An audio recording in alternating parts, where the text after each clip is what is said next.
4 de este taller para profesores y profesoras de Villa de Leyva, dentro del casco urbano, si se puede decir, y en sus alrededores, para las veredas, en fin, para todos los lugares donde alcancemos a llegar con este taller en su fase de sensibilización e invitación a los profes que quieran participar en la fiesta de la poesía de Villa de Leyva con su escritura, contándonos cuáles son sus prácticas de escritura, de lectura, de escrituras creativas en el aula.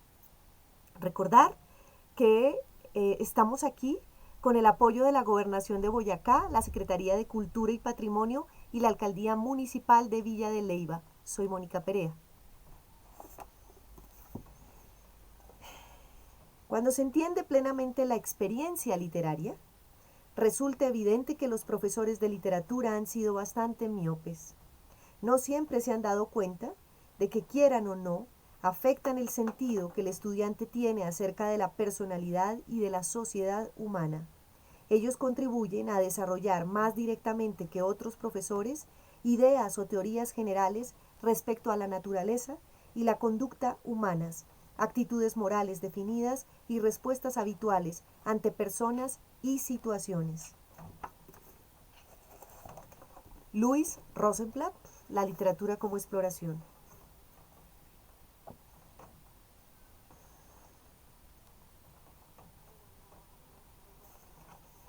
¿Qué hace que una persona pase de ser lector de un mundo plano a no ser solo lector de un mundo redondo, sino incluso intergaláctico?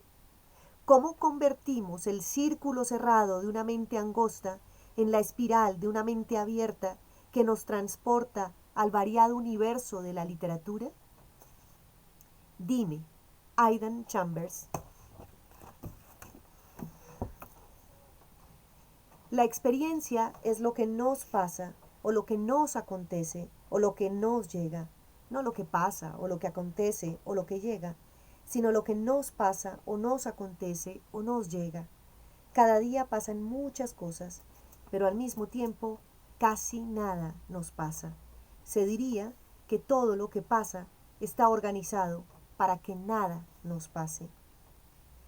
En segundo lugar, la experiencia es cada vez más rara por exceso de opinión. El sujeto moderno es un sujeto informado que además opina. Es alguien que tiene una opinión presuntamente personal y presuntamente propia y a veces presuntamente crítica sobre todo lo que pasa, sobre todo aquello de lo que tiene información. La experiencia de la lectura, Jorge La Rosa. Hemos visto nacer el tema fantástico, el punto de partida de una historia, de una sola palabra. Sin embargo, se ha tratado más bien de una ilusión óptica. En realidad, no es suficiente un polo eléctrico para provocar una chispa, se necesitan dos. Una sola palabra actúa, búfalo, y el nombre actuó, dice Montaigne. Solo cuando encuentra una segunda que la provoca, la obliga a salir de los caminos del hábito y descubrir nuevas capacidades para significar. No hay vida donde no hay lucha. El binomio fantástico, dentro de Gramática de la Fantasía, Gianni Rodari. Hola, profes, nuevamente. ¿Cómo están? ¿Cómo van en este día cuarto en el que estamos explorando cómo somos, quiénes somos en nuestro rol, cómo hemos venido tomando actitudes actitudes y prácticas, por supuesto, para inspirar, para ayudar en esos detonadores creativos a nuestros estudiantes y cómo opera nuestra manera de enseñar a aprender dentro del aula. La última vez que nos vimos, porque dejé estos 2 días de descanso para que todo lo que les fui lanzando en esos primeros días, ustedes tuvieran ocasión de pasarlo dentro de ustedes, ojalá, y por supuesto producir posteriormente un resultado, una invitación que yo les lanzo, pero que solo ustedes mismos pueden saber si reciben o no. Acabo de darles 4 autores en épocas distintas, desde el año 38 hasta el año 96. No voy a decirles cuál es cuál, porque creo que nada de lo que leí vence.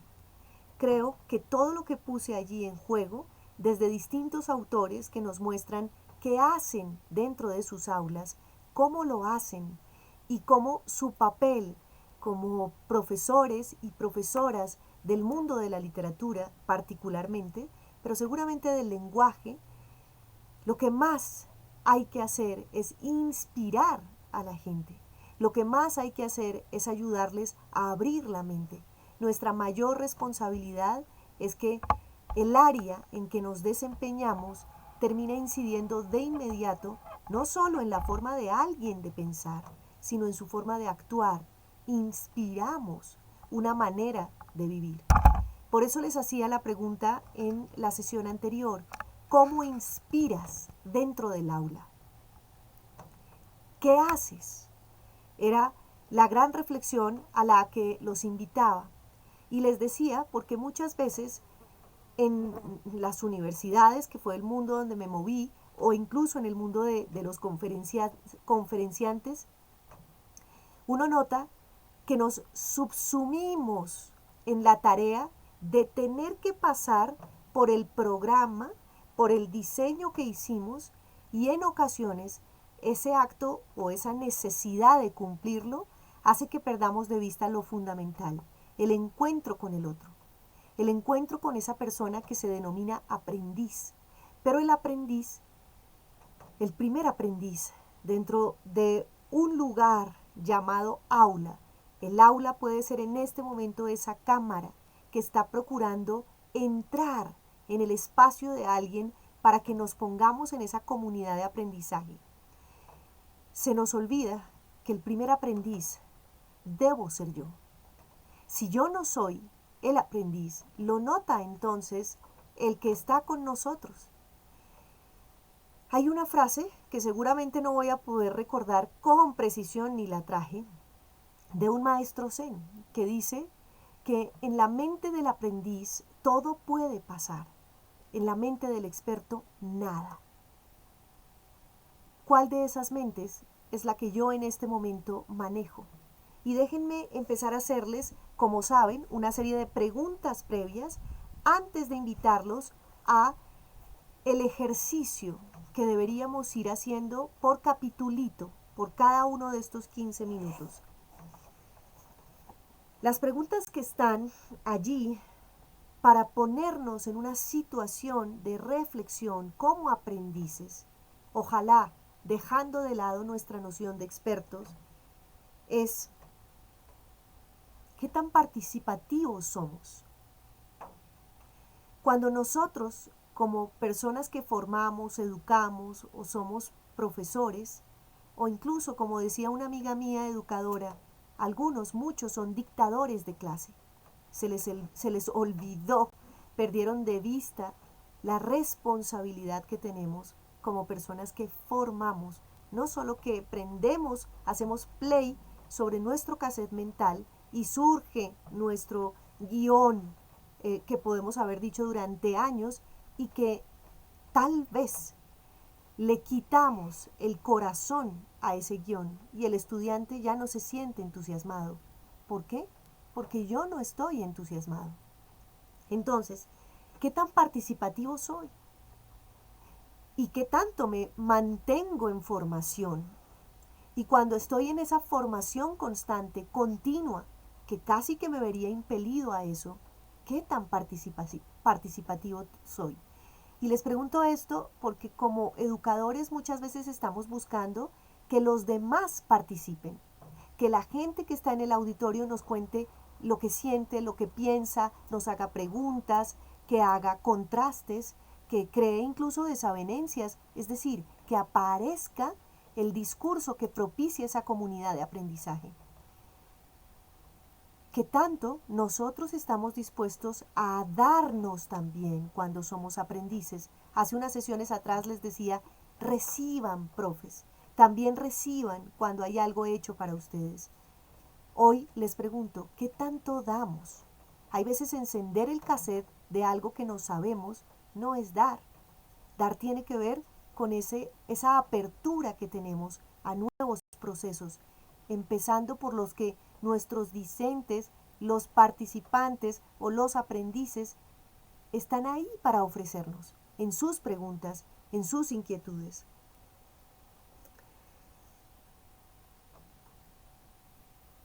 Entonces lo había puesto como nuestra manera de estar en una invitación dentro del acto de aprender, nuestra manera de reaccionar.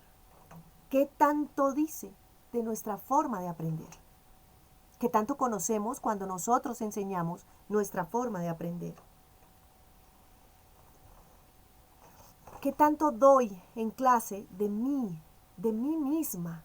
No de lo que sé, sino de cómo soy. Por eso la primera pregunta que les hacía en la primera sesión es, ¿quiénes son? ¿Cómo podríamos empezar a decir quién soy? Luego puedo ponerme la chaqueta o el papel, el rol de ser el docente, el que tiene el conocimiento. Miren, no sé si todos ustedes tienen esta noción, pero algunos docentes sí. Soy el que tiene el conocimiento.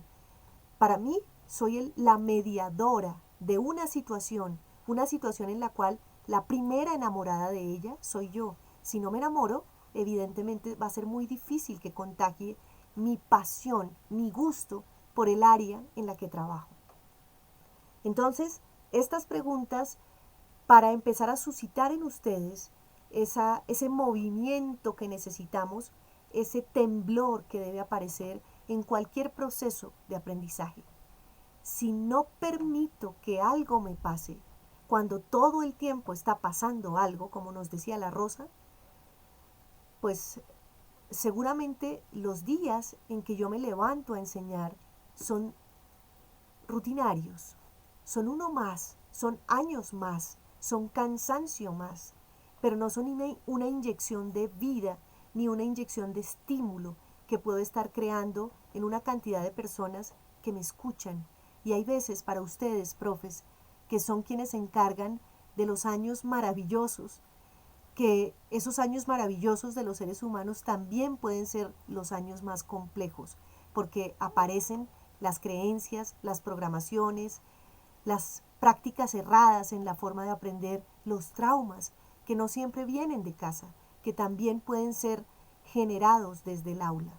Nuestra responsabilidad en la formación de personas felices, de personas entusiastas, de personas creativas, que impactan en el mundo social también como ciudadanos conscientes, es capital. ¿Qué tan claro tenemos esta tarea? ¿Qué tan dispuestos a dar, a recibir, a este flujo al que invita el aprender, donde yo misma, yo mismo estoy atendiendo a mi papel de aprendiz y a mi papel de transmisor?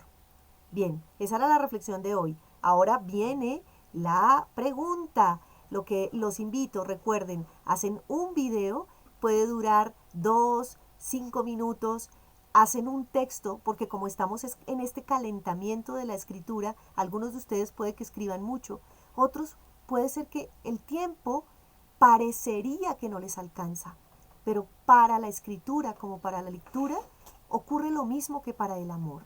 Uno simplemente tiene que sacar el tiempo porque ama esa actividad, porque la necesita muchas veces para poder seguir entendiendo la existencia. Bueno, entonces la pregunta de hoy y el trabajo de hoy es el siguiente. ¿Para qué hacemos lo que hacemos en relación al modo de inspirar? Voy a ponerla en otras palabras. La sesión 3 era, o el día 3 era, ¿qué hacemos en el aula? ¿Cómo invitamos a la inspiración? Eso fue el día 3. En el día 4 entonces es, ¿y para qué lo hacemos? ¿Para qué hacemos lo que hacemos en el aula en razón de esa forma de invitar a la inspiración? Esos ejercicios que usted se inventa, como el de Rodari con su binomio fantástico, o como el de Adam Chambers con sus preguntas, cada una de sus didácticas, lo que cada uno de nosotros considera que es nuestra forma de traer a la inspiración, de traer a los detonantes creativos. ¿Para qué lo hacemos? Esa es mi pregunta.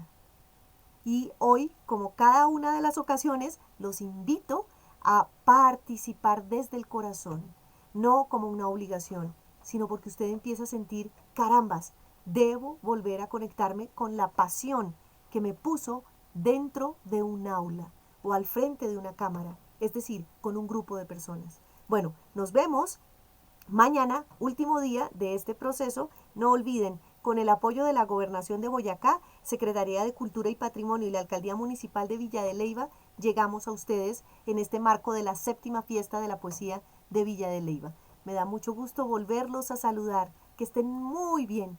Chao.